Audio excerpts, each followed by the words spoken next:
கடினமாக இருந்தாலும் முடிவு வந்து நல்லா குழு ஏசியில் டிக்கெட் எடுத்தாச்சு, உட்காந்தாச்சு. நம்ம கடையில் இறங்க முடியாது, பஸ் எடுத்து இறங்கிட்டு உங்களை பார்க்குறேன். கஷ்டமாக இருக்குன்னு அழுது புலம்புறதை விட சாதிச்சு பார்ப்போமே அப்படின்னு சொல்லி நம்ம பொறுத்து போனால் இந்த மாதிரி குழு ஏசியில் மாதிரி லைஃப்பும் ஈஸியாக ஸ்மூத்தாக போகும்னு நான் நினைக்கிறேன். கடவுளை நம்புவோம், கடவுள் தான் தோணும்.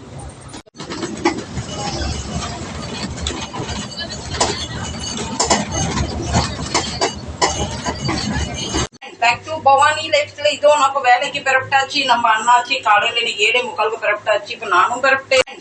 விட்டு வெளியே போயிடலாம். இப்போ நம்ம லிஃப்ட் விட்டு வெளியே வந்தாச்சு. ஃபஸ்ட்டு நாங்கள் 2 பேரும் ஃப்ரெண்ட்ஸ் முன்னாடியே தான் போய்கிருந்தோம்.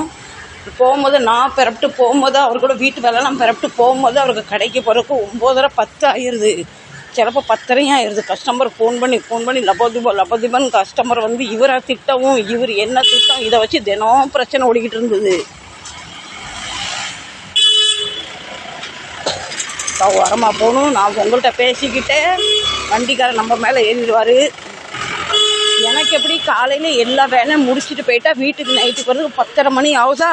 அப்போ அதுக்கப்புறம் வந்து நான் பாத்திரத்தை தேய்க்கவும் சமையல் பண்ணவும் ரொம்ப நேரம் ஆயிடுது. அதனால் பார்த்தேன் தினம் இந்த சண்டைக்கு போராட்டம். அவர் சொல்லிட்டாரு, இனிமேல் நீ கடைக்கே வரக்கூடாது, இல்லைன்னா நான் கடையை மூடிட்டு நான் வீட்டில் இருந்துடுறேன். 11 மணிக்கு நம்ம கடைக்கு போனால் இன்னும் வியாபாரம் நடக்கணும். நான் ஒரு ஐடியா பண்ணேன், நீ காலையில் பிறப்பிட்டு போ, உனக்கு எனக்கு சம்மந்தம் இல்லை, நான் வேணா அதுக்கப்புறம் வரேன்னு சொல்லி இப்போ ஓடிக்கிட்டு இருக்கேன் நான். அதுக்கப்புறம் இப்போ ஒரு வருஷம் 1.5 வருஷமாக அவர் முன்ன போன வரைக்கும் நான் வீட்டு வேலைலாம் பண்ணி சமையல்லாம் பண்ணி காலையிலேயே பிரேக்ஃபாஸ்ட் பண்ணி சப்பாத்தி பண்ணி சோறு பண்ணி சப்ஜி பண்ணி பாத்திரத்தை தேய்ச்சி எல்லாம் பெறப்படுறதுக்கு எனக்கு நேரம். அதனால் இப்போ அவர் காலையில் போயிடுறாரு. எனக்கு ஒரு சின்ன பிரச்சனை என்னென்னா, எனக்கு கிச்சன் வந்து எப்பவும் நீட்டாக இருக்கணும் அப்படின்னு நினைப்பேன். சிலவங்க மாதிரி சமையல் பண்ணி போட்டுட்டு அப்புறமா அந்த வேலையை பார்த்துக்கலான்னு அப்படி வர்றதில்லை. ஏன்னா நைட்டில் வந்து எனக்கு தான் பண்ணணும். இப்போ நைட்டில் வேலைக்கு போய்ட்டு வந்து ரொம்ப டயர்டாயிரும் பார்த்தீங்களா. இப்போ எனக்கு ட்ரெயின் பிடிக்கணும், அதுக்காக ஓடிக்கிட்டு இருக்கேன். அதனால் அவர் காலையிலே போயிடுவார். நான் பின்னாடி வீட்டு வேலைலாம் முடிச்சுட்டு வீட்டில் வந்து பிறப்படுவேன். எனக்கு ஃபிக்ஸ் டைம் இல்லை, 10:30க்கும் பிறப்படுவேன், 11:30க்கும் பிறப்படுவேன். வீட்டு வேலை எப்படியோ அப்படி தான். இப்போ வாங்க, எனக்கு என் வீட்டுக்கும் ஸ்டேஷனுக்கும் ஆட்டோவில் போனால் 26 ரூபா வாங்குறாங்க மீட்டரில். நடந்து ஸ்லோவாக போனால் 15 நிமிஷம் ஆகும். நான் இப்படி ஓடுவேன் பார்த்தீங்களா, இப்படி ஓடுனா 10 நிமிஷம் போயிடுவேன். அதனால் அந்த 26 ரூபா நம்ம சம்பாரித்து வேறு சிந்தி 26 ரூபா சம்பாதிக்க எவ்வளோ கஷ்டப்படுவோம். அந்த 26 ரூபாய் இதுக்கு அவங்களுக்கு கொடுக்கணுன்னு நான் டைம் எடுத்து நடந்துடுவேன். இப்போ வாங்க, ஸ்டேஷன் பக்கத்தில் வந்தாச்சு. பின்ன வீட்டில் வந்து ப்ராப்பராக தினம் வந்து விளக்கு பொருத்திட்டு தான் பிறப்படுவேன். பூ பறித்து போட்டு சாமிக்கு நெய்வேதியம் வச்சு சாமி பூஜை ரூம்லாம் லைட்டாக கொஞ்சம் க்ளீன் பண்ணிவிட்டு, ஏன்னா சாயங்காலம் வந்து விளக்கேற்ற முடியறது பார்த்தீங்களா. வீட்டில் வந்து சாமியை பாலாடை போடக்கூடாது. அதனால வந்து காலையில் கண்டிப்பாக விளக்கெலாம் பொருத்திட்டு சாமியெல்லாம் கும்பிட்டுட்டு பிறப்படும். நிறைய வேலை இருக்குது, பெண்களுக்கு தெரியும் வீட்டு வேலை என்றைக்கு ஓயறது இல்லை. இந்த 26 ரூபா மிச்சம் முடிக்கிறதுக்கு நான் இப்படி ஓடுறேன். இந்த 26 ரூபா இருந்தால் நமக்கு ஒரு காய் வாங்கலாம் பார்த்தீங்களா. மட்டும் இல்லை, எல்லா பெண்களும் ஆண்களுக்கு துணையாக இருக்கணும். ஒரு 10 ரூபா மிச்சம் பிடிக்கணும். எப்படியோ குடும்பத்தை வந்து ரன் பண்ணிக்கிட்டு இருக்கோம். அதில் ஸ்டேஷன் பக்கத்தில் இருந்தாச்சு. இங்கே ஒரு தோசை கடை இருக்குது. அவங்க மராட்டிக்காரங்க தான், ஆனால் அவங்க பண்ணுற தோசை ஸ்மெல்லாம் வந்து க்யூவில் நின்று சாப்பிடுவாங்க. அந்த நம்ம தமிழ்நாட்டு டிஷ்ஷை இவங்கெல்லாம் படித்து இவங்க சேல் பண்ணிக்கிட்டு இருக்காங்க. நம்ம இன்றைக்கி எதுக்குமே லாய்க்கலாம் மாங்கன்னு ட்ரெயினை பிடிக்க ஓடுறோம். ஆல்மோஸ்ட் ஸ்டேஷன் பக்கத்தில் வந்தாச்சு. பக்கத்தில் ஆளுக்கு ஒரு பையை தூக்கி போட்டுட்டு வயிற்று பொழப்புக்கு ஓட வேண்டியதாக இருக்குது. பதிவு உங்களுக்கு எதுக்கு எடுக்கிறேன்னா, நான் எப்படி தினம் கடைக்கு போகிறேன். 2 ட்ரெயின், ஒரு பஸ்ஸு, ஒரு ஆட்டோ. சில நேரத்தில் பஸ்ஸு கிடைக்கலாம், ஆட்டோவில் போவேன். மொத்தம் 4 வண்டி. அதை காட்டுறதுக்கு தான் உங்களுக்கு ஒரு சின்ன பதிவாக எடுக்கிறேன்னா. வீட்டு எடுக்காதவங்கள திருட்டுத்தனமாக வர்றவங்கள டிசிலாம் ரவுண்டு கட்டி நின்று பிடிக்க நிற்காங்க. நம்மள்ட்ட தான் பாஸ் இருக்குது, நமக்கு டென்ஷனே எடுக்க வேண்டாம். ஃபஸ்ட்டு அந்த படியில் ஏறமாக விழுந்துட்டேன் ஃப்ரெண்ட்ஸ். பயங்கர காலில் அடி. இப்போ இது வந்து கொஞ்சம் ஸ்லோவாக காலை வைப்பேன். ஏதோ ஒரு ட்ரெயின் போயிட்டு பரவாயில்ல, நமக்கு ட்ரெயின் ரெடியாக இருக்குது. இன்றைக்கி ரொம்ப லேட் ஆகிட்டு ட்ரெயினில் ஏறியாச்சு. எப்படி நம்ம யாரும் ட்ரெயின் பரப்பலும் கரெக்டாக இருந்தது.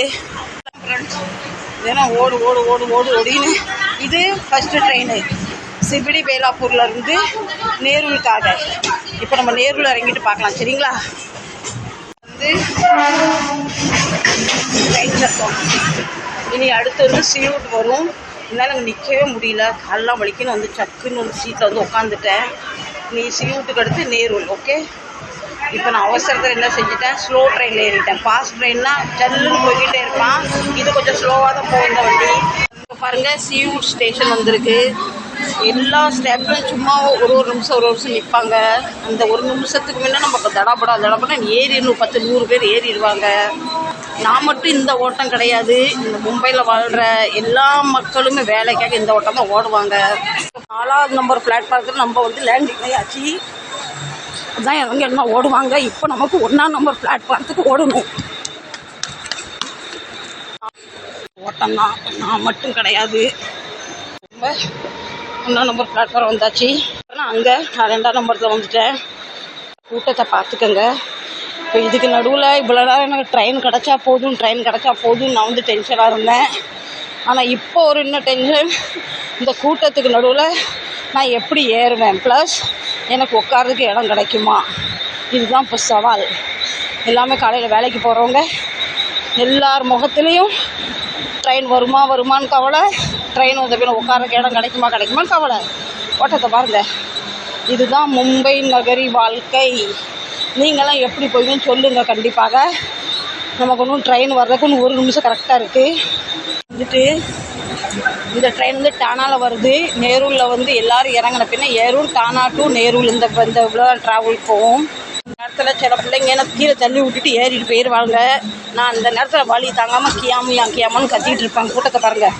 எலி குஞ்சா இருந்தாலும் ஸ்மார்ட் குஞ்சா ஏறி ஒருத்தர் தள்ளி விட்டுட்டு விண்டோ சீட்டை பிடிச்சாச்சு. இனி இது வந்து நேருல். இன்னும் நம்ம வண்டி பெறப்படுறது கரெக்டாக வந்து 1 நிமிஷம் தான் இருக்குது சரிங்களா. நீ இங்கே இப்போ இந்த நேருலுக்கு வண்டி ஸ்டார்ட் ஆகி பின்னமா வந்து தென்சொல்லியில் இறங்க. விடிஞ்சதுலேருந்து நம்ம வெளியே போயிட்டு வீட்டுக்கு வர்றது ஒரு பெரிய சவால். அதனால தினம் வந்து காலையில் எழுந்தோன்னே கடவுளே இந்த பகல் கொடுத்ததுக்கு நன்றின்னு சொல்லி நாளைக்கு நைட்டில் படுக்கும் போது நன்றின்னு சொல்லி, ஏன்னா வெளியே போனால் திருப்பி வீட்டுக்கு வர்றது அந்த ஆண்டவன் கையில் தான் இருக்குது.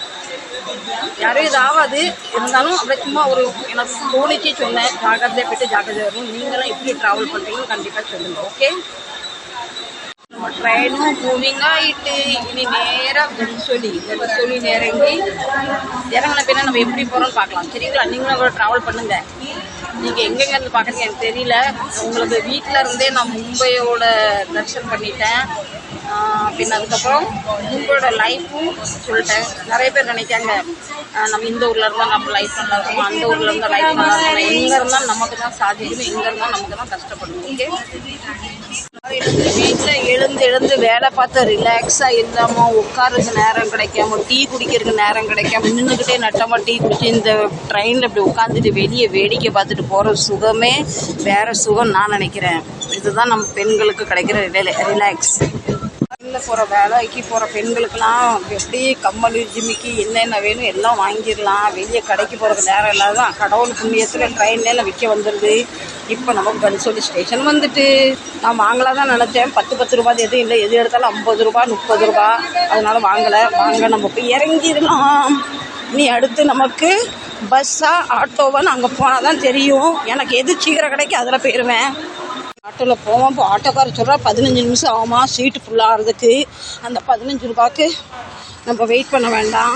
ஆட்டோ போயிட்டு இனி 10 நிமிஷம் வெயிட் பண்ணி 15 ரூபா கொடுக்கறதுக்கு நம்ம அந்த பக்கம் ஹைவேல போய் 10 ரூபா கொடுத்து பஸ்ஸில் போயிடலாம். கன்சோலி ஸ்டேஷன் இதுதான், கன்சோலி ஹைவே. இப்போ நான் அந்த பிரிட்ஜுக்கு அந்த பக்கத்தில் போகணும் பஸ்ஸுக்காக. பார்த்து பண்ணணும். 2-3 தடவை வண்டிக்காரன் கொண்டாந்து அவனும் பார்க்காம நானும் பார்க்காம அவர் அடிச்சு போட்டு போயிடுவார். நம்மளை காப்பாற்றுறது யார்? பஸ்ஸு வந்துட்டு பஸ்ஸில் ஏறிடலாம். நம்மளே ஓட்டம்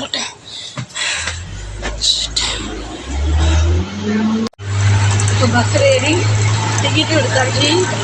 பாப்பாவுக்கு வந்து 10 ரூபா டிக்கெட்டு. பஸ்ஸு காலியாக தான் இருக்கும். உட்காந்தாச்சு. இனி இறங்கிட்டு ஆட்டோவில் போகிறோன்னா பஸ்ஸில் போகிறோம் பார்க்கலாம். இப்போ நான் பஸ்ஸை விட்டு இறங்கியாச்சு. பஸ்ஸில் இருக்கிற வரைக்கும் தான் இந்த டிக்கெட்டுக்கு மரியாதை. பஸ்ஸை விட்டு இறங்கணுன்னு இதுக்கு மரியாதை இல்லை, அதனால் இதையும் இப்படி போட்டுடலாம். மரியாதை இல்லைல்ல, அது வேலை முடிஞ்சு போச்சு. சாப்பாடில் கருவேப்பிலை இல்லாமல் சமையல் பண்ண முடியாது. கருவேப்பிலை போட்டால் தான் மணக்கும். அந்த கருவேப்பிலை தேடி பிடிச்சி பணம் கொடுத்து வாங்கிட்டு வருவோம். அது தாளித்து பின்ன சாப்பிடும் போது வேலை முடிஞ்சிட்டு கருவேப்பிலை தூக்கி தூர போடுற மாதிரி டிக்கெட்டையும் தூர போட்டாச்சு. இனி அடுத்து ஆட்டோவா பஸ்ஸா? ஓகே, பஸ்ஸுனால் 11 ரூபா டிக்கெட்டில் போயிடுவேன். ஆட்டோனா 40 வாங்குவாங்க, 30 வாங்குவாங்க, தெரியாது. வாங்க பார்க்கலாம். நம்ம பஸ் ஸ்டாப்பில் போய் நிற்கலாம். ஓடி வந்து பஸ் ஸ்டாப்லேயே நின்றுட்டேன். இங்கேருந்து பஸ் வந்தாலும் நடக்கும், நமக்கு ஆட்டோ வந்தாலும் நடக்கும். நமக்கு முன்னாடி நிறைய பேர் நிற்கிறாங்க. அதனால் நம்ம இப்போ இங்கே வெயிட் பண்ணலாம், எது வருதுன்னு பார்க்கலாம். வெயில் அடிச்சு அப்போவே बस में जाने का है क्या? उसका टाइम फिक्स नहीं है ना? टाइम फिक्स नहीं, 10-15 मिनट इधर उधर हो जाता है. अच्छा अच्छा. சொல்கிறாங்க அவசரப்பட்ட ஆட்டோவில் போயிடாத, 40 ரூபா வேஸ்ட் பண்ணாத. இவர் எப்பவும் கிடைப்பார், எப்போவும் இல்லை, எப்போதும் கிடைப்பார். பஸ்ஸுக்கு வர டைம் ஆகிட்டு பஸ்லேயே போ அப்படின்னு சொல்கிறாரு. சரி, கடவுள் ரூபத்தில் வந்து அவர் நமக்கு தகப்ப மாதிரி சொல்லும் போது அவருக்கு ஒரு நன்றியை சொல்லியாச்சு. ரொம்ப கிராண்டு பண்ணுறாங்க. 40 கூடு, 50 கூடு. அது ஒரு பேசஞ்சர் இறங்கிட்டாங்கன்னா இன்னொரு பேசஞ்சர் வெயிட் பண்ண. சரி, அவங்க பொழப்பு அதுதான். நேற்றுலாம் நான் ரொம்ப பாடுபட்டுட்டேன். பஸ் வந்துன்னு வச்சுக்கோங்களேன், மும்பையில் வந்து ஏசி பஸ்ஸில் எல்லாம் ஆஃப் டிக்கெட் லேடிஸுங்களுக்கு. நம்ம தமிழ்நாட்டில் எப்படி ஃப்ரீ பஸ்ஸு அது மாதிரி இங்கே ஆஃப் டிக்கெட் வாங்குறாங்க. அந்த பஸ்ஸுக்காக வெயிட் பண்ணுறேன். அந்த பஸ் வந்துன்னா 11 ரூபாயில் கடைக்கு போயிடலாம். இல்லைன்னா ஆட்டோவுக்கு 30, 40, 50 தெரியல. சொல்கிறால வெயிட் பண்ணு பஸ் வந்துடும்னு. அவர் இந்த வயசுலேயே மொபைலில் வந்து எத்தனை மணிக்கு பஸ் வரணும் அந்த செக் பண்ணி சொன்னார். எனக்கு ஒன்றுமே தெரியாது. வந்துட்டு இவர் சொன்னாலும் அவசரப்பட்டு ஆட்டோவில் போகாமல் நம்ம போய் ஏறிடலாம். கடினமாக இருந்தாலும் முடிவு வந்து நல்லா குழு ஏசியில் டிக்கெட் எடுத்தாச்சு, உட்காந்தாச்சு. நம்ம கடையில் போய் இறங்க முடியாது. பஸ் விட்டு இறங்கிட்டு உங்களை பார்க்குறேன். கஷ்டமாக இருக்குன்னு அழுகு புலம்புறதை விட சாதிச்சு பார்ப்போமே அப்படின்னு சொல்லி நம்ம பொறுத்து போனால் இந்த மாதிரி குழு ஏசியில் மாதிரி லைஃப்பும் ஈஸியாக ஸ்மூத்தாக போகும்னு நான் நினைக்கிறேன். கடவுளை நம்புவோம், கடவுள் தான் தோணும்.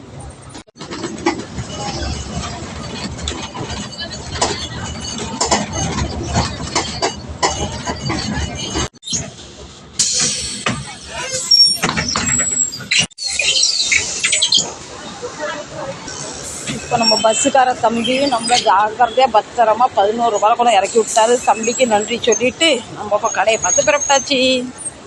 நான் ஃப்ரெண்ட்ஸ் எப்போவுமே வந்து 2 ட்ரெயின் கம்பல்சரி. இன்றைக்கி தான் எனக்கு 2 பஸ்ஸும் கிடச்சிட்டு. பஸ் வந்து ரொம்ப ரேராக கிடைக்கும், அது வெயிட் பண்ணணும். அதனால் இன்றைக்கி ஆண்டவன் பண்ணி தான் பஸ்ஸும் கிடச்சனால நம்ம கடைக்கு வந்தாச்சு. இப்போ வாங்க கடைக்கு போகலாம். ஓகே, சல் சல் சல் சல் சல் ஆஜா ஆஜா ஆஜா. இப்போ நான் பஸ்ஸில் வந்தனால 21 ரூபாய்க்கு நம்ம கடைக்கு வந்தாச்சு. ஆட்டோவில் வந்திருந்தா 60 ஆயிருக்கலாம், 70 ஆயிருக்கலாம். இதுதான் என்னோட டெய்லி ஸ்டோரி. சேம் கூட நீங்கள் ட்ரெயினில் ட்ராவல் பண்ணீங்க, ஏசி பஸ்ஸில் ட்ராவல் பண்ணீங்க, சாதா பஸ்ஸில் ட்ராவல் பண்ணீங்க. இது இப்படி தான் தினம் வருவேன். ஆனால் எனக்கு தினம் வந்து பஸ் வந்து ரொம்ப ரேராக கிடைக்கும். அதனால் டெய்லி இப்படி தான் நான் கடைக்கு வருவேன். இந்த பதிவு பிடிச்சிருக்குன்னு நினைக்கிறேன். நீங்களாம் எப்படி வேலைக்கு போகிறீங்கன்னு சொல்லுங்கள். பிடிச்சிருந்தா இந்த பதிவு பிடிச்சிருந்தா கண்டிப்பாக சப்போர்ட் பண்ணுங்கள். நான் எப்படி ட்ராவல் பண்ணுறேன் உங்களுக்கு சின்ன பதிவாக கொடுத்தேன். பிடிச்சிருக்குன்னு நினைக்கிறேன். பிடிச்சிருந்தாலும் பிடிக்கிட்டாலும் கண்டிப்பாக எனக்கு சப்போர்ட் பண்ணுங்கள், லைக் பண்ணுங்கள், ஷேர் பண்ணுங்கள். மீண்டும் ஒரு நல்ல பதிவு சொல்லிக்கிறேன். சட்டா பை பை, லவ் யூ. அண்ணாச்சிக்காரங்க சோத்தா கொடுக்காம நீ பையன் கொள்ளைய மாட்டிக்கிட்டு நீ பல்ல இடிச்சுக்கிட்டு இருக்கன்னு கோவப்பட்டுக்கிட்டு இருக்காரு. பாய் பாய் கரோனா. நம்மளும் பாய் சொல்லிட்டாரு. பாய். லைக் பண்ணுங்கள், ஷேர் பண்ணுங்கள், சப்ஸ்கிரைப் பண்ணுங்கள். பாய்.